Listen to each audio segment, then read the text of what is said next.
രാവിലെ എന്നെ കാണാൻ വേണ്ടി വന്നാലേ ഞാൻ വിചാരിച്ചു ഞാൻ കാരണം നല്ലൊരു ഫ്രണ്ട്ഷിപ്പ് ഇല്ലാണ്ടായി. നഷ്ടങ്ങൾക്കിടയിൽ നമ്മൾ ചെന്നിരുന്നാലും നമ്മളെ തേടിയിരുന്ന ചില ഇഷ്ടങ്ങളുണ്ട്. എന്നേലും നഷ്ടപ്പെടുമെന്ന് ഉറച്ച ഇഷ്ടങ്ങൾ. എന്നിട്ട് ഈ ഫോണിൽ കുത്തിക്കൊണ്ടിരിക്കണേ? ഒരു ഒറ്റ മിനിറ്റ് അവൾ വിളിച്ച് റിപ്പോർട്ട് പ്രശ്നമാക്കും. റിപ്പോർട്ടി ഇവിടെ 2 മൈന, ഒരു കാക്ക, 2 മരം, ഒരു പോസ്റ്റ്, പിന്നെ ഞാനും. നീ ഇറങ്ങുമ്പോൾ ഞാൻ സ്പോട്ട് ഉണ്ട്, അപ്പം ഞാൻ വണ്ടിയായിട്ട് വരാട്ടാ. Okay bye. പിന്നെ എന്തൊക്കെ വിശേഷം? സുഖമല്ലേ?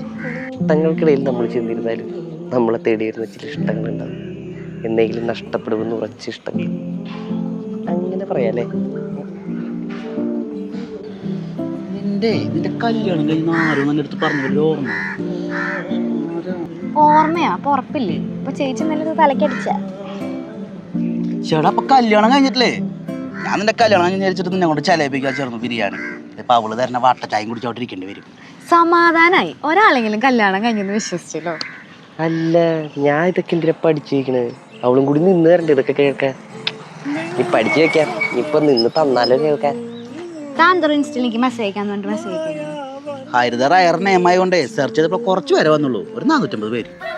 അയ്യോ, എനിക്ക് പേഴ്സണൽ അക്കൗണ്ട് ഇല്ല, വ്ളോഗിങ് മാത്രമേ ഉള്ളൂ. എനിക്ക് നീ വാട്സപ്പിൽ മെസ്സേജ് അയച്ചാൽ മതി. ആദ്യം നീ ആരാണോ ഞാൻ അവളുടെ അടുത്ത് പറഞ്ഞ് ക്ലാരിറ്റി വരുത്തട്ടെ. അല്ലാണ്ട് വാട്സപ്പ് ചെയ്താലേ അത് എനിക്ക് ആപ്പാവും. ഏത് നോക്കണില്ലല്ലേ? എന്താ ഞാൻ വന്നിരിക്കണ നിങ്ങള് കണ്ടില്ലേ? നല്ല ചിരി. എന്നാണോ ഇതൊക്കെ ഇനി ഒന്ന് അടുത്തിരുന്നൊന്ന് കാണാൻ പറ്റുക? പാവം ഇന്ന് വന്നിക്കണുണ്ട്. ഇന്നലെ ഞാൻ മൈൻഡ് ചെയ്തില്ല. കുഴപ്പമില്ല, ഈഗോ ഒന്ന് ഹേർട്ടാ. എന്തേലും പറഞ്ഞ